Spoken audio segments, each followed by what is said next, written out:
Welcome, friends and fiends, to another episode of Cult and Classic Podcast. I'm your host, film critic and comedian Nate Wyckoff, and I just want to remind you to like and subscribe, and go ahead and go to cultandclassicfilms.com to buy exclusive cult movies on high definition special editions with all sorts of things like milk caps, autograph movies, slipcovers, and you can actually subscribe to get them delivered monthly to your door at a discount by going to cultandclassicfilms.com. Thank you so much, and remember, unlike the background here, which is from Escape from New York, you do not want to escape this pod because we are bringing you awesome, awesome film content every week. Thanks and enjoy. Welcome to Cult and Classic. Welcome, friends and fiends, to another episode of Cult and Classic Films Podcast. I'm your host, film critic and comedian Nate Wyckoff.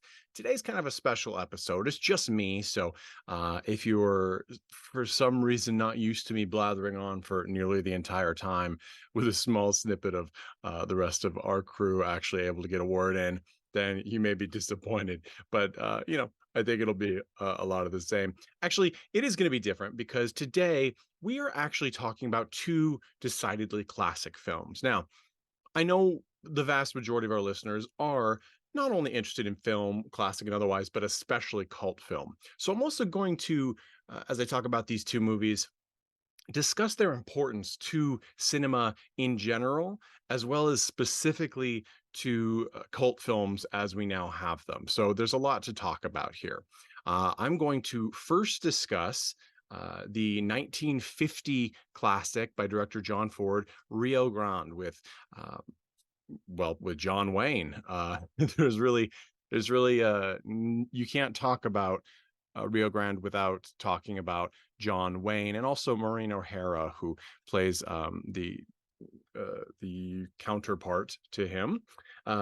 Maureen and John Wayne worked together first on this film, I believe, and they collaborated, I think, on another three films, all of them successful. They were both kind of considered one of the darling couples of films at the time in the 50s to 60s, and they're not actually a real couple. Apparently they were close friends after this, but they were not romantic to my understanding. So John Wayne, if you don't know anything about John Wayne besides the million billion bad white guy stereotypical voice parallels that they try and do, like, well, Pilgrim. Here's the thing. It's sort of like Christopher Walken in that as much as we're tired of people doing a John Wayne accent, they're also all kind of close. And John Wayne really did have this sort of funky drawl, slow speech way of talking in his films. It was sort of a heightened version of his voice in his films, I think. And it really became iconic to him. I believe at one point he was quoted as saying something like he actually wasn't much of an actor. So choices like that were sort of bold. I don't have the exact quote, so I could be slightly misrepresenting there, but that was a consensus among him and his close compatriots, is that was part of the reason. But many people absolutely adored him. Author Joan Didion, essayist and journalist and novelist, knew him and was on the set of several of his films, and she credited him with sort of being her first sort of example of raw sexuality on the screen. So he was very much considered a sex symbol at the time. I don't think we would do that now. This is definitely, this is 1950. This is the era where the strong white lead kind of often had a little bit of a dad bod, a little belly, and just a really tight shirt. Of course, in this case, it's a Western, so he's often got a cowboy getup and a vest on. But yes, Rio Grande is a Western. As I mentioned, is directed by John Ford, who is one of the most celebrated and famed directors in American history. We will talk more about John Ford here shortly. But the movie is about John Wayne's character, who is a cavalry officer posted on the Rio Grande, and he's confronted with Apaches. So this is after the Civil War.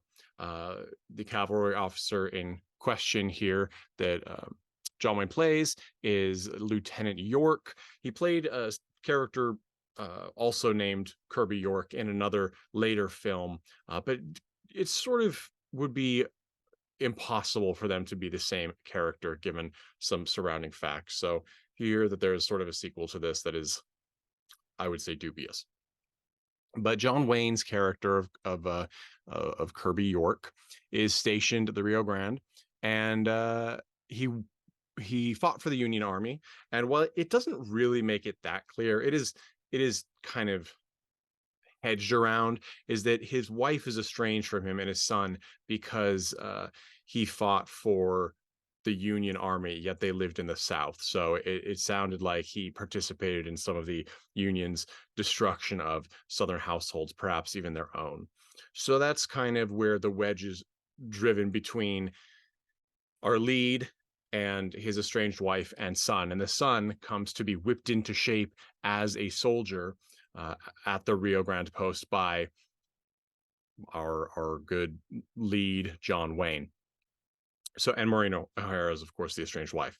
So here's the thing about this movie: it is very much an American Western, especially pre-60s, when spaghetti westerns, it's Italian filmed or Italian financed westerns, hadn't taken off yet. They hadn't become, John Ford, director John Ford, his films like this one were the heavy inspiration behind uh, sort of spaghetti westerns and that movement. And so the very rough elements of those later spaghetti westerns, Italian westerns, where there's lots of blood and grime and stuff, they're not quite present in these movies.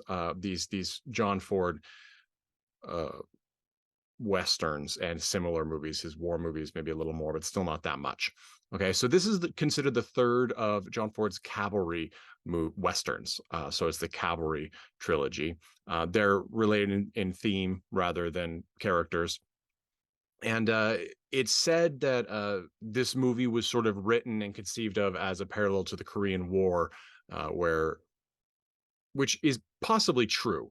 The idea is that the Apaches were jumping across the river and doing raids and stealing and killing and causing mischief, and then jumping back across.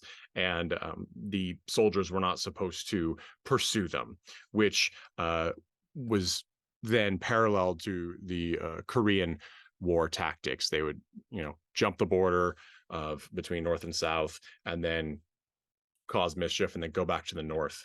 And soldiers were not allowed to follow them. Famously, John Wayne said that he, like his character in this film, believed that they should cross the river and go after the opposition forces. Whether you believe that that was the right move or not, it's fascinating because this film is very much a conservative production. And I mean conservative politically. Of course, nowadays in the United States, conservative is rife with implications on the suppression of free speech that is not harming others. And even then, they want to shut up everything that they don't believe in or that they don't like women's rights, women's reproductive rights, the queer communities. So this is kind of a different conservative, although, you know, one begets the other, right?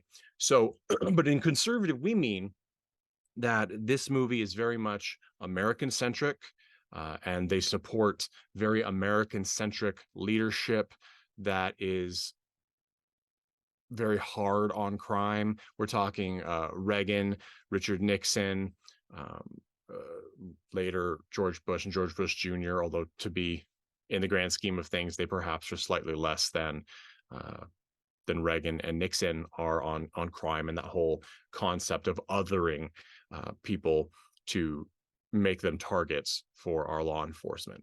This is all sort of, it seems unrelated, but it's not, because this is one of those American movies where right is right, wrong is wrong, and the hero will always prevail to do what they need to do. In this case, York needs to defeat the enemy and save and rebuild his family, bring them closer together. John Ford was not interested in doing movies that really had a great deal of complexity of character. So that I think is why, while he's considered a true legend among American film historians, I don't think his movies speak, most of them. He made many movies. I think he made over 160 films, many of which are actually lost.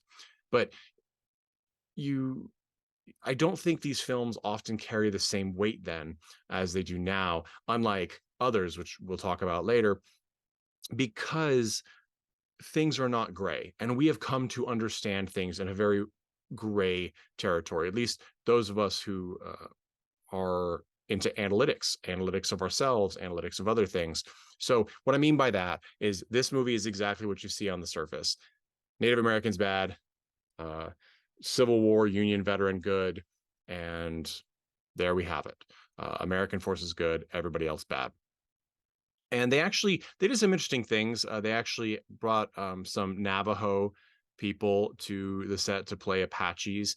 Interestingly enough, it was later said by one of the Navajo actors that they were not told they were playing Apache. That was said by Lee Bradley, who was the translator. Excuse me, that was Lee Bladder was the translator, but Billy Yellow was one of the Native Americans who was. You can see him in close-ups, several close-ups throughout the film.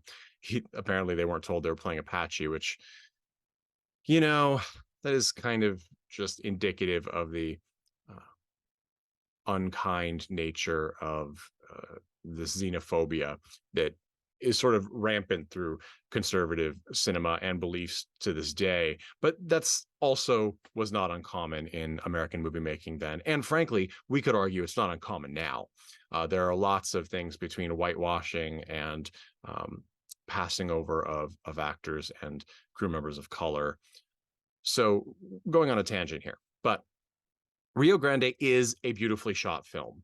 There is a lot of nature and wide landscapes, which are very indicative of this era of Western, and not even just this era. This is something that John Ford did that inspired many other filmmakers. Of course, as I mentioned, spaghetti westerns, but also uh, everything from samurai films um, to detective films use some of this sort of wide camera work to really give a sense of place to these movies. In many ways, Rio Grande, like other of John Ford's movies, the locations, this idea of sort of a deserty barrenness that cowboys and soldiers, etc., would pass through, it comes from these movies. And to get that, we have almost a Marsscape, right? Like many of these places are sort of similar to the ones that were used to film 40s and 50s science fiction movies where it's supposed to be another planet. And we get that vibe in a way. It gives it a time and place that is perhaps foreign to most of the viewers, which is an effective thing to do. So there's a lot of music in this movie. Some some critics, even at the time, did not like all of the music. There were other people who defended it, saying that cavalrymen sang on a regular basis, which seems to be true. There is also the fact, however, that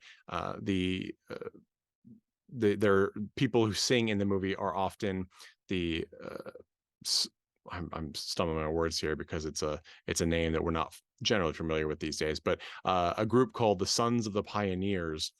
The lead singer, Ken Curtis, was actually the son-in-law of director John Ford. So I have a feeling that there were several reasons beyond studio um, requirements that had a lot of music in this film. So you might think that I'm not particularly selling Rio Grande very well here. I don't want to give that impression if possible, because it is a stunning film. Also, the characters may not be as deep as one would like, especially in today's cinema, but they are very well portrayed by the cast. There's no question that John Wayne is a very engaging performer. He absolutely is recognizable. No one walks, talks, or really projects like John Wayne. He almost shouts every line. And I'm not saying that as a detriment. There's something truly unique about his performances. He often walks belly out. He's very tall. Just he's an imposing presence, and it does work in the lead role. And then, of course, Maureen O'Hara is just a stunning beauty who has all sorts of um, ties to famed film legends like Lucille Ball, Mira Loy, and she also was quite the magazine proprietor after her retirement from film. She always had to be doing something, and she really accomplished a lot. She also, really impressively, was credited as one of the first women to really do her own stunts. I don't know if she did all of them, but she did many. And this also is interesting because this movie is was lauded as having like a lot of the cast members doing some of their own stunts. But according to O'Hara, there actually were several stunt people who died during this film during some river crossings with horses, and their bodies, according to her, were never found. So it's interesting to, on one hand, say, wow, look at all this great stuff they accomplished. And on the other hand, be like, by the way, these people died doing this. And that's sort of left to the to the imagination as to how accurate either side's claims were. But it wouldn't, I assume people did die. They said it, there's no reason to share that otherwise, as she did. So I mentioned several times and went into how this movie is sort of a conservative ideal in the American culture of this era, 1950s, but it actually goes beyond that to the cast itself. So Maureen O'Hara was a very staunch conservative. She supported every Republican candidate up through George Bush Jr., I believe, and she was of that group, as was director John Ford. John Ford's films, it's said by many, don't really take a conservative or liberal side. I disagree with that. I do think that his films are squarely in the conservative side in the fact that um, they're not, like I said, it's black and white. And I don't think that that's something that a very progressive, culturally progressive, um, uh, society looking towards equality can hold as their own. Because if you want to keep things the same, you look at it black and white. This is how we do it, and this is good. Anything else is bad. Okay. Whereas if you look at it from a more nuanced view, you're going to see that this happens because of this. So the bad guy may not be bad all the way. Like that whole concept of every villain is the hero of their own story or the hero in their own mind. That's something that a movie like this, I don't really feel is interested in. So Maureen O'Hara was a staunch conservative, uh, politics wise, and so was John Ford. He was also John Ford was a director with some really excellent skills for visuals and working with the cast. Although he was kind of a jerk. I feel like a lot of people didn't like him, but he's one of those people who was so successful in his time that he was above critique by many. Anyone, he was so high up in the echelon of the studio system that if you didn't like him, you were probably below him, and so couldn't really safely um, share your disdain, which I do think there was a lot of disdain. He was very rude to people.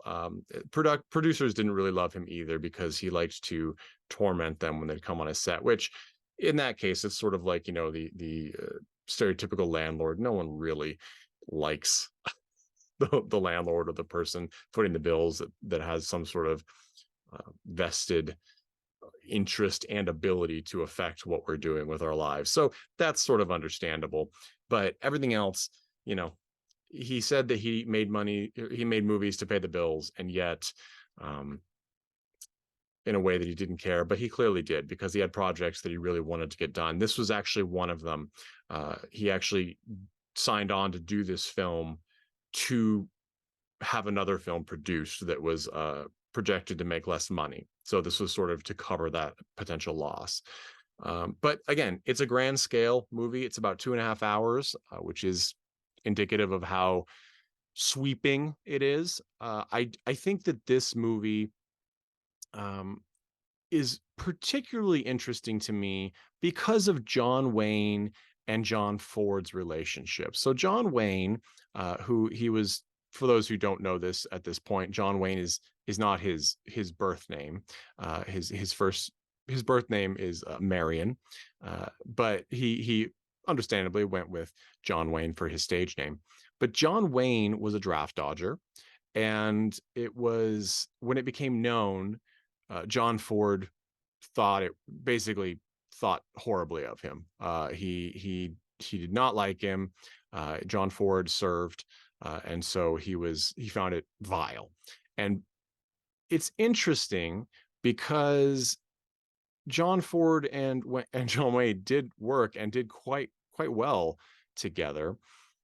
John Wayne also received a very prominent lifetime award from the government, which is again fascinating because he was a draft dodger. I mean, this is, and now I have nothing against draft dodging, to be completely honest. As listeners will know, I am fairly progressive, and I don't think that I would want to send my son or daughter into combat, especially if it was a combat situation that I didn't believe was right or worthwhile to be in. So I certainly don't have any ill will towards that. But John Ford did. And it's interesting that John Wayne, who also shared conservative ideals openly in many cases, perhaps not to the extent that Maureen O'Hara or John Ford did, but he was lauded as an American hero in many ways. And his performances in war and cowboy and these historical America films really put him in the mind's eye of the public as sort of the iconic "Let's go America," and that's sort of not the case in his actual life. Okay, so why is this movie important for cult lovers? There's a very clear reasons why this movie and John Ford in general and his films are important, and why I think they are worth watching. One, I may be sort of sounding like I'm, pardon the phrase, shitting on Rio Grande. It's a beautiful movie. It actually is a beautiful movie. I think it's one of John Ford's most beautiful films. And although he said he didn't really take it too seriously, it was a paycheck, kind of deal for him. It is one of the most impressive and grand scale movies that he did. It also is one of the last movies I believe that was in black and white for him. In fact, I think his next feature was color. So it's interesting to see this kind of beautiful film in black and white, because it shows how without color you can still get incredible contrast, incredible uh, composition, all those things that we kind of would think can only be achieved through really high quality color. That is simply not the case. In fact, especially with these early color films, black and white is so much more striking, so much higher contrast and better delineated among the characters and backgrounds, and you can play with the light and shadow. They're actually far more striking. So this is one of the last, I think, where we see that kind of really amazingly well done, beautiful work. And Warner Brothers Discovery has released a 4K transfer of this that is quite beautiful. I think it's the best it's ever looked. And so you can, by the way, if you're listening to this before the end of August 2023, you can go to our website, coltonclassicfilms.com, and sign up for our newsletter there. And for every sign up on the newsletter, you will get an entry to win a digital copy of Rio Grande in 4K, as well as the partner film, which we're talking about next, East of Eden from 1955. All right. So to wrap it all up, this is a beautiful film. It is engaging despite the length. I do think it's a little long, but visuals alone and the fact that you get to see such iconic actors of this era, John Wayne, Maureen O'Hara, and there are many, many more in this movie as well, that cast members that are worthy of note. Harry Carey Jr., Chill Wills. As I said, we have the Sons of the Pioneers, Steve Pendleton, Carolyn Grimes. I mean, these are these are heavy hitters in American cinema, whether or not we really know their names now uh, without looking them up. So I'm going to go ahead and tell you why I think this movie is important for cult uh, film lovers to know. Okay. And it's because of how it inspired other directors that we're more familiar with. There are some big directors. Steven Spielberg has claimed that he watches a couple of John Ford movies before he undergoes any project because they inspire him. What's interesting to me is that while Steven Spielberg is certainly not considered a cult filmmaker. He is another one of the most successful filmmakers of all time, especially in our contemporary mind. But his movies, especially the movies he's produced but not directed, such as Joe Dante's Gremlins, and then we of course have Spielberg's E.T., the project he finished for Stanley Kubrick, AI. These movies are frankly cult films. They're not the hits that we think of when somebody says to us Steven Spielberg. Okay, we think of his big mainstream successes, but he does make cult films because he makes films that he cares about. So sometimes those are cult films, sometimes they're not.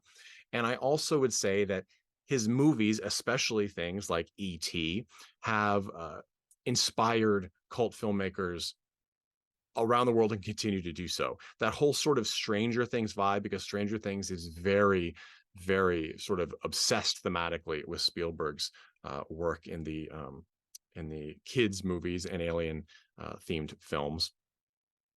All of that stuff that we get, movies like The Gate, movies that are cult through and through, they come from this. It's a couple of steps removed. You don't have to get that far to get to Kevin Bacon in this case. So that's a big one. In addition, John Ford Westerns like Rio Grande, they not only inspired, as I suggested before, spaghetti westerns, the most famous director of being Sergio Leone. Sergio Leone means, I mean, he saw John Ford movies and he said, ah, okay, I can do these westerns. Okay. Interestingly enough, Sergio Leone actually he felt sort of what I said, that there's not a great deal of depth, character depth in John Ford's westerns, and in response to that, he believes that that people wanted to see more behind the characters. They wanted to see more moral ambiguity, more complicated drive for their characters. And it sort of led ultimately to what we think of with that sort of gritty, almost almost Scorsesean, gritty inner cityness in the Western setting that really just permeates spaghetti westerns as a genre. So that's really important. And I mean, so Sergio Leone is in a different way was certainly inspired by this. David Fincher is another big one that was inspired. But I think that to me the most impressive inspiration was Akira Kurosawa. Akira Kurosawa is one of the most lauded, and rightfully so in this reviewer's opinion, Japanese filmmakers of all time.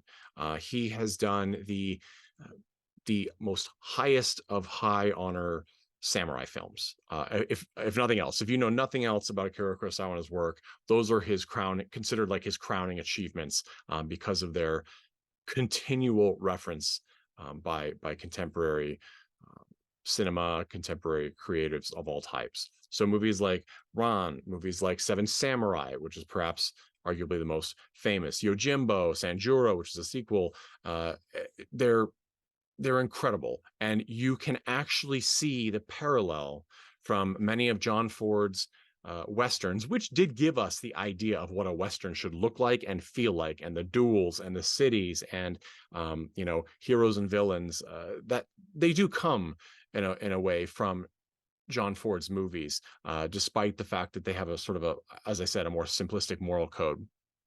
But you can see those in Akira Kurosawa's samurai films.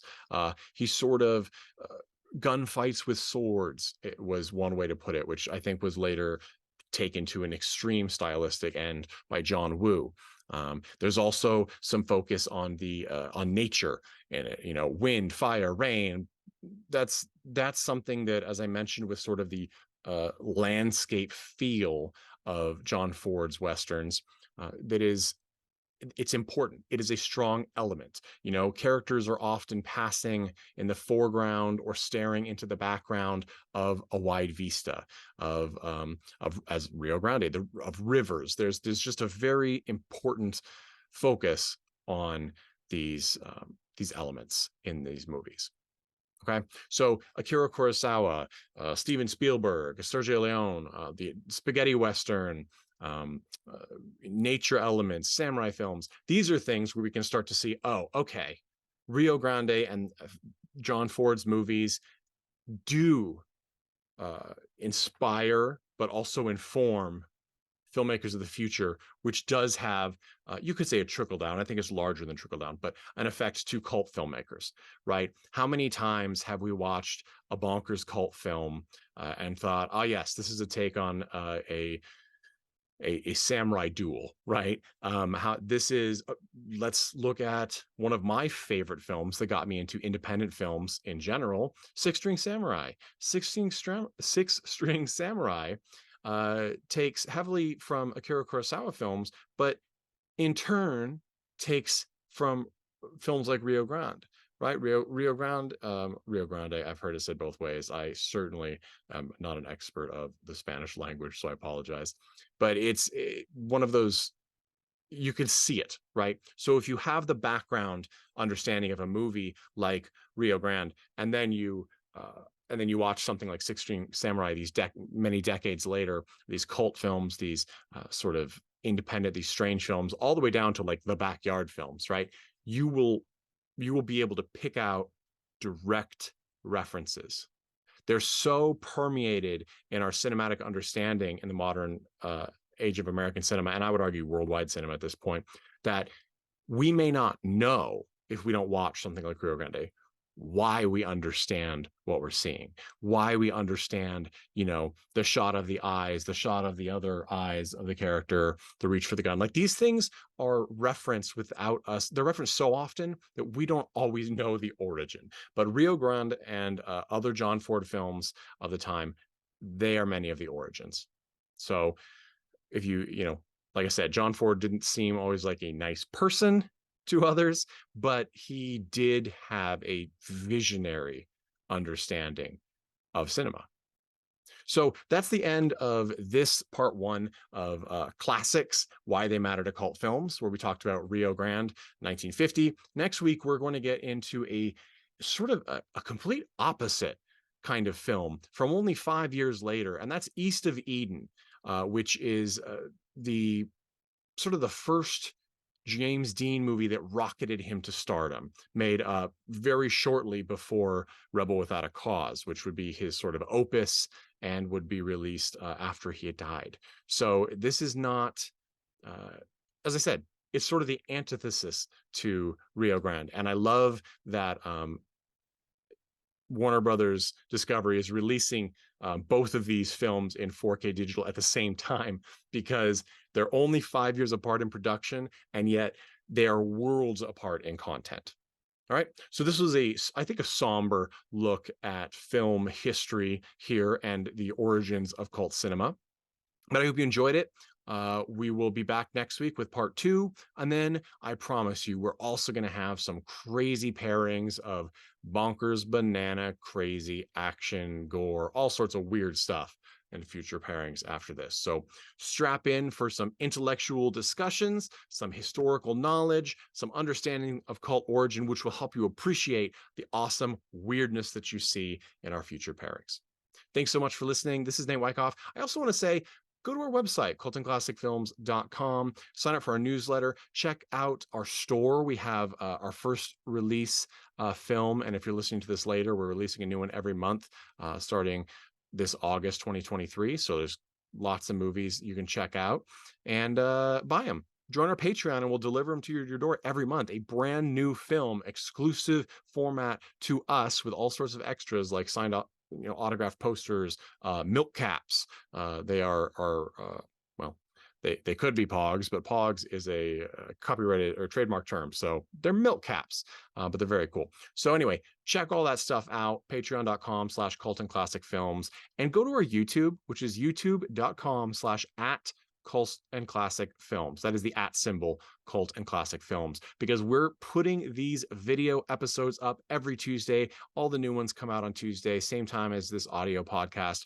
But then you also get a classic episode, not yet released on video, or never before released on video, I should say, on Thursdays. So that's 2 video episodes a week. Definitely check them out. Can't wait to share them with you. Thank you so much. Play us out as always is the Chud with All About Evil.